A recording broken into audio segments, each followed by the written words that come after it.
কত বড় মুত্তাকি ছিলেন সাইয়েদনা ওমর ফারুক। মদিনার সমাজে কয়জন মুনাফিক ছিল বিশ্বনবী ছাড়া কেউ বলতে পারতেন না।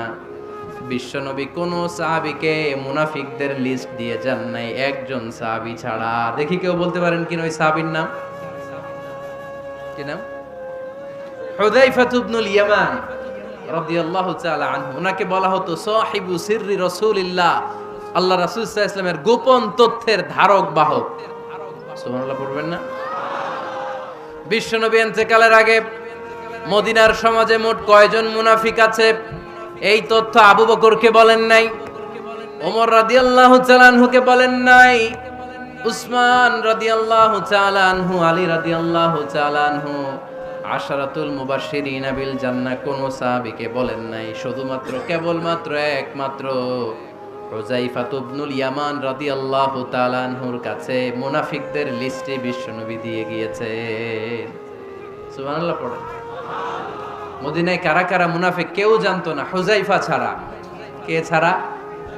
নামটা আজকে মুখস্থ করেন, যাতে অন্য কোনো ওয়াজে কেউ জিজ্ঞেস করলে বলতে পারেন। মুনাফিকদের লিস্ট যে সাহাবীর কাছে বিশ্বনবী দিয়ে গিয়েছিলেন, সাহাবীর নাম কি? নাম? নামটা কেমন লাগে? ভাল লাগে? অনেকে আমারে জিজ্ঞেস করে, হুজুর আমার ছেলে হবে আগামী মাসে, একটা নাম দেন। নাম দিয়ে দিলাম হুযায়ফা। যাদের হবে ছেলে, এলাকায় যাদের নেক্সট কয়েক মাসে ছেলে হবে, খালি হুযায়ফা চলবে। কি চলবে? ভাল লাগে? নামটা ভাল লাগে?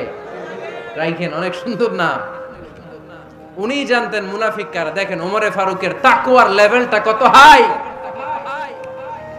ওমরে ফারুক একদিন হুযায়ফা রাদিয়াল্লাহু তাআলা আনহুর কাছে গেলেন, যে বললেন, হুযায়ফা, বিশ্বনবী ইন্তেকালের আগে মুনাফিকদের নামের লিস্টটা কারো কাছে দেয় নাই, আমার জানা নাই, সাইয়েদনা আবু বকরের জানা নাই, কোন সাহাবীর জানা নাই, তুমি ছাড়া। আমি তোমার কাছে জানতে চাই, আমি ওমরের নামটা ওই মুনাফিকদের খাতায় আছে কিনা আমার একটু বলো। আমার ওমরের নামটা ওই মুনাফিকদের লিস্টিতে একটু আছে কিনা, নামটা একটু বলো। যদি থাকে আমি ভালো হয়ে যাব। আমি নেফাকি দূর করে পাক্কা মুমিন হতে চাই। আমার নাম যদি মুনাফিকের লিস্টে থাকে আমি তো শেষ। হুযায়ফা চোখের পানি ছেড়ে দিয়ে বলে, আমিরুল মুমিনিন, কেমন প্রশ্ন করলেন আপনি? আপনি বিশ্বনবীর শ্বশুর। এই উম্মতে আপনার পজিশন 3 নাম্বার। আপনারে মুনাফিকরা ভয় পায়, শয়তান আপনারে ভয় পায়। আপনি জান্নাতে সব বয়স্ক লোকদেরকে নিয়ে জান্নাতের মধ্যে আগে আগে ঢুকবেন। কেমন করে মুনাফিকদের কাতারে আপনার নাম থাকতে পারে ওমর? সুবহানাল্লাহ পড়ে। কি বিনয়ী, কি তাকওয়া। হুযায়ফাকে যে ধরতেন, হুযায়ফা একটু বলো না আমার নামটা মুনাফিকদের লিস্টিতে আছে কিনা।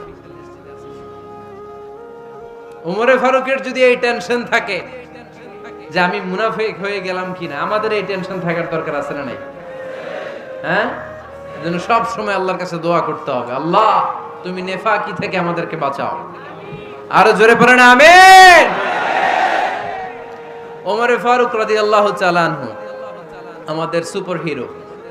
আমাদের সবাই বলেন আমাদের। আমার দিনী ভাইয়েরা খেয়াল রাখবেন, কোন আলেমের মধ্যে বা কোন নেতার মধ্যে যদি এই দুইটার সমন্বয় আপনি পান, যে তার জ্ঞানও আছে আবার দিনদারিও আছে, he belongs the knowledge and he belongs the taqwa, সে গোটা বিশ্বকে জয় করে ফেলবে। ঠিক কি না? যার মধ্যে জ্ঞান আছে, যার মধ্যে তাকওয়া আছে, তারে কেউ থামায় রাখতে পারে? ওমরে ফারুককে এই দুই নেয়ামত দিয়ে ধন্য করেছে কে? সহিহ বুখারীর বর্ণনা। বিশ্বনবী সাহাবীদের সামনে একটা স্বপ্নের কথা বলছেন।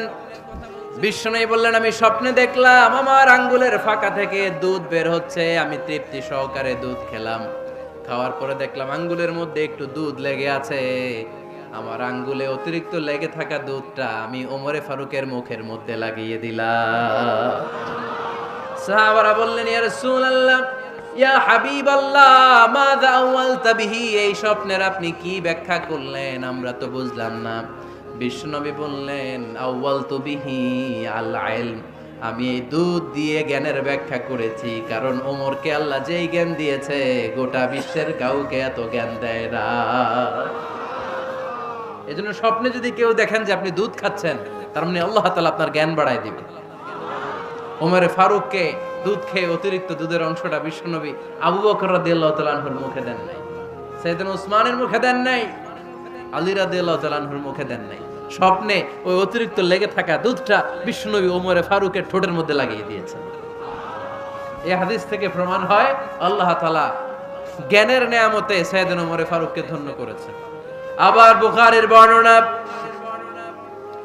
বিশ্বনবী সাল্লাল্লাহু আলাইহি ওয়াসাল্লাম আরেকটা স্বপ্নের বর্ণনা দিচ্ছেন। তিনি বললেন, তোমাদের সবাইকে স্বপ্নে আমার সামনে দাঁড় করানো হলো।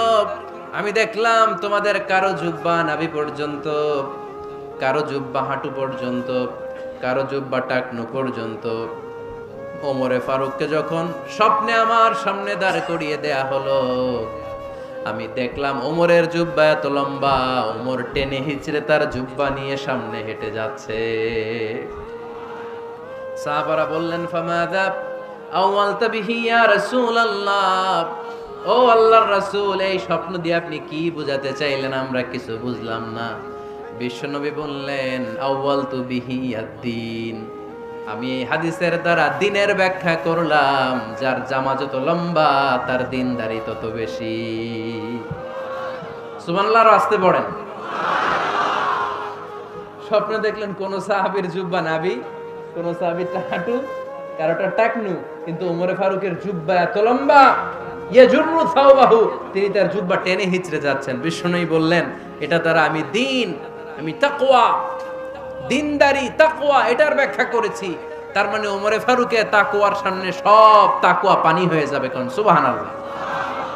আল্লাহ তাআলা সাইয়েদনা ওমরে ফারুককে দ্বীনের জ্ঞান দিয়েছেন, তাকওয়া দিয়েছেন। যুবক ভাইয়েরা, যাকে আল্লাহ তাআলা দ্বীনের জ্ঞান দেয়, যাকে আল্লাহ তাআলা তাকওয়ার এই গুণ দিয়ে সমৃদ্ধ করে, তার জন্য গোটা বিশ্বের সব দরজাগুলোকে ওপেন করে দেয় কে? উনি কত বড় সুপার হিরো শুনেন। উনি জুমার খুতবা দিচ্ছেন। কি দিচ্ছেন? মসজিদে নববীতে খুতবার মাঝখানে হঠাৎ বললেন, ইয়া সারিয়াতাল জাবাল, ইয়া সারিয়াত ইবনে জানিমিল জাবাল। এই কথা বলেই আবার খুতবা দিতে শুরু করলেন। ওনার এই ইয়া সারিয়াত ইবনে জানিমিল জাবালের সাথে আগের কথারও কোনো মিল নাই, পরের কথারও কোনো মিল নাই। জুমার নামাজের পর মুসল্লি সাহাবারা ধরলেন, বললেন, ইয়া আমিরাল মুমিনিন। খুতবার মাঝখানে হঠাৎ করে ইয়া সারিয়াত ইবনে জালিমিল জাবাল বলে আপনি চিৎকার করলেন কেন? আপনার এই বাক্যের সাথে আপনার খুতবার আগের বাক্যের কোনো মিল নাই, আপনার খুতবার পরের বাক্যেরও কোনো মিল নাই। এই কথা আপনি কারে বললেন? কারে উদ্দেশ্য করে বললেন? এই কথার তাৎপর্য কি আমাদেরকে বুঝিয়ে বলেন। ওমরে ফারুক বললেন, আমি যখন খুতবা দিচ্ছি আমি দেখতে পেলাম ওই যে কয়েক মাস আগে আমি আমার মুসলিম সেনাবাহিনী পারস্যে আক্রমণের জন্য পাঠিয়েছি, বর্তমান ইরানের ওই বিশাল এলাকাতে পারস্যে আমি আমার ব্যাটালিয়ন পাঠিয়েছি। আমি হঠাৎ করে দেখতে পেলাম আমার মুসলিম বাহিনীর সেনাপতি যুদ্ধের এক পর্যায়ে তার ডানে আছে উপত্যকা, বায়ে আছে পাহাড়, সে পাহাড়ি রাস্তা ছেড়ে দিয়ে উপত্যকার দিকে যেতে শুরু করেছে। আমি দেখতে পেলাম আমার মুসলিম বাহিনী যদি উপত্যকার দিকে ছুটে বেড়ায়, কাফির মুশরিকরা আমার মুসলিম বাহিনীকে কচুকাটা করে ফেলবে। তাই আমি এখান থেকে তাদেরকে কমান্ড দিয়ে বলেছি, ইয়া সারিয়াতাল জাবাল, উপত্যকার দিকে নয় পাহাড়ের দিকে যাও, তাহলেই তোমাদের বিজয় নিশ্চিত হয়ে যাবে। উপত্যকার দিকে যেও না, ইলাল জাবাল, ইলা সারিয়াতিল জাবাল, পাহাড়ের দিকে ছোট। সাহাবারা অবাক, ঘটনা কি? উনি বসে আছেন মদিনায় মসজিদে নববীর মিম্বারে দাঁড়িয়ে, উনি যদি ইয়া সারিয়াতাল জাবাল বলে, এটা কি ইরানে যাবে নাকি? ও মিয়া, তখনকার সময়ে বর্তমানের মতো মোবাইল ছিল নাকি? ইন্টারনেট ছিল নাকি? কিছু ছিল? খালি মুখে আমি যদি বলি ইয়া সারিয়াতাল জাবাল, এটা ইরানে যাবে? ইন্ডিয়া যাবে? ঢাকায় তো যাবে না, ফরিদপুর শহরেই তো বসবে না, ঠিক কিনা? কিন্তু এটা আমিরুল মুমিনিন বিশ্বাসী সাহাবারা বিশ্বাস করে নিল। কিছু মুনাফিক ছিল, এরা কয় না ঝামেলাস, এটা তো সম্ভব না। এক কাজ করি, এই সেনাপতি যখন বিজয়ী বেশে মদিনায় ফিরে আসবে আর আমরা ধরবো। এরা দিন গুনতে লাগলো, এই সেনাপতি মুসলিম বাহিনী নিয়ে পারস্য জয় করে কবে ফিরে আসবে। এই মুনাফিকের দলগুলো কখনো সেনাবাহিনীকে অভ্যর্থনা জানাতে যেত না, কিন্তু এইবার সবার আগে মদিনার উপকণ্ঠে যে সেনাপতিদেরকে অভ্যর্থনা জানানোর জন্য ফুল নিয়ে রেডি। ফুল নিয়ে দাঁড়ায় সেনাপতি ঢুকার সাথে সাথে ধরছে, এই সেনাপতি কোত্থেকে আসছো? কয় পারস্য জয় করে আসছি। কয় এমন এমন দিন, জুমার দিন দুপুর বেলা যুদ্ধের মাঝখানে আমিরুল মুমিনিনের কণ্ঠের কোন কথাবার্তা শুনছো নাকি? সেনাপতি অবাক, কয় তোমরা জানলা কেমনে? শুনছি তো। সুবহানাল্লাহ পড়বেন না?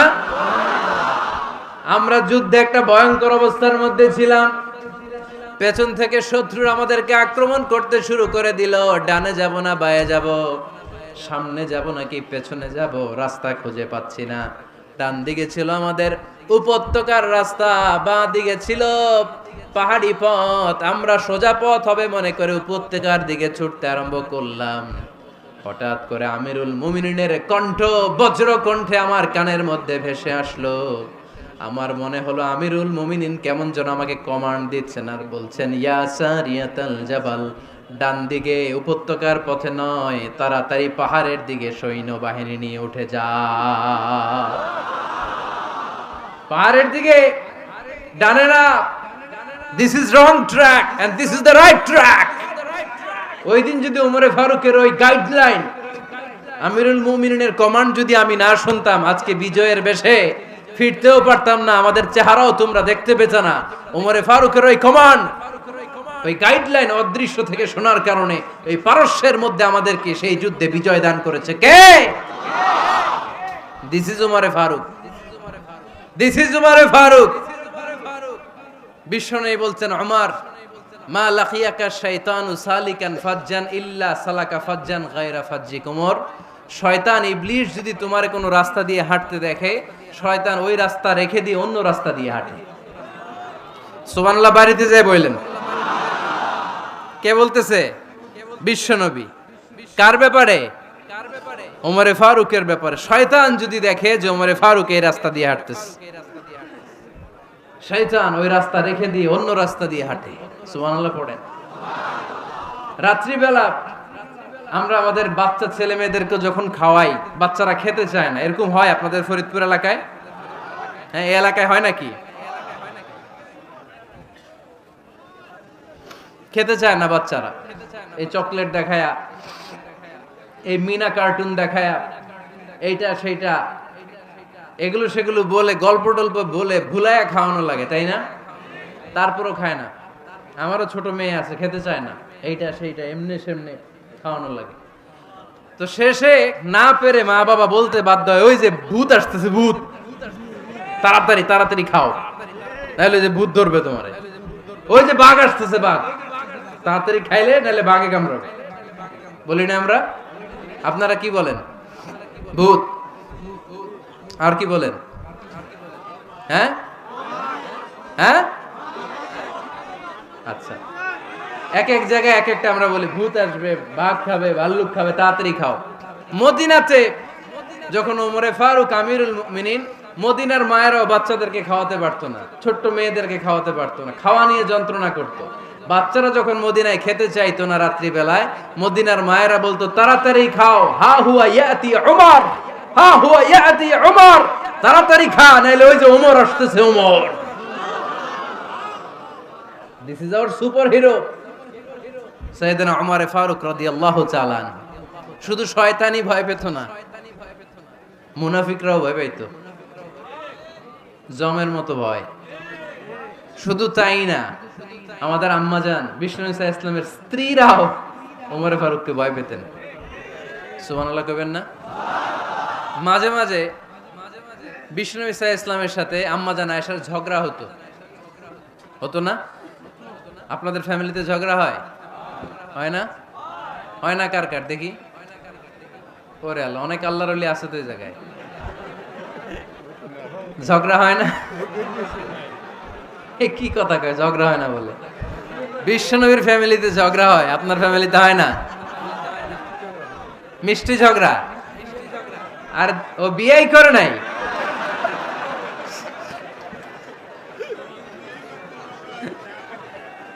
ঝগড়া তো হবেই, দাম্পত্য জীবনের মজাটাই তো এখানে। কখনো ঝগড়া, কখনো আনন্দ, একটু বৃষ্টি, একটু রোদ, একটু হাসি, একটু কান্না, ভালো লাগা, ভালোবাসা শেয়ার করে নেয়া, মিলেমিশে একাকার হয়ে যাওয়া, ঠিক কিনা? তো আল্লাহর হাবিব সাল্লাল্লাহু আলাইহি ইসলামের সাথে আম্মাজান আয়েশার ঝগড়া হতো। তো একদিন ঝগড়া হয়ে দুইজন রেগে আছে। খবরদার দুইজন রেগে থাকবেন না, আবার একজন রাগলে আরেকজন থেমে যাবেন, কারণ এই ছোট্ট ঝগড়া থেকে এটা অনেক সময় বিচ্ছেদের দিকে গড়ায়। আমার প্রিয় ফরিদপুরবাসী, ভাবি রেগে গেলে আপনি রাইগেন না, ওই দিন আপনি একটু ঠান্ডা থাকেন। আবার আপনি রেগে গেলে, আমার মাইকের আওয়াজ যদি ভাবিরা শুনেন, আপনারা রেগে যায়েন না, একটু ঠান্ডা থাকবেন। দুইজনে রেগে গেলে তো তৃতীয় বিশ্বযুদ্ধ শুরু হবে, তাই না? একজন রেগে গেলে আরেকজন ঠান্ডা, কারণ এই সামান্য ঝগড়া থেকে ইগোর কারণে এটা বিচ্ছেদ আর ডিভোর্স পর্যন্ত গড়ায়।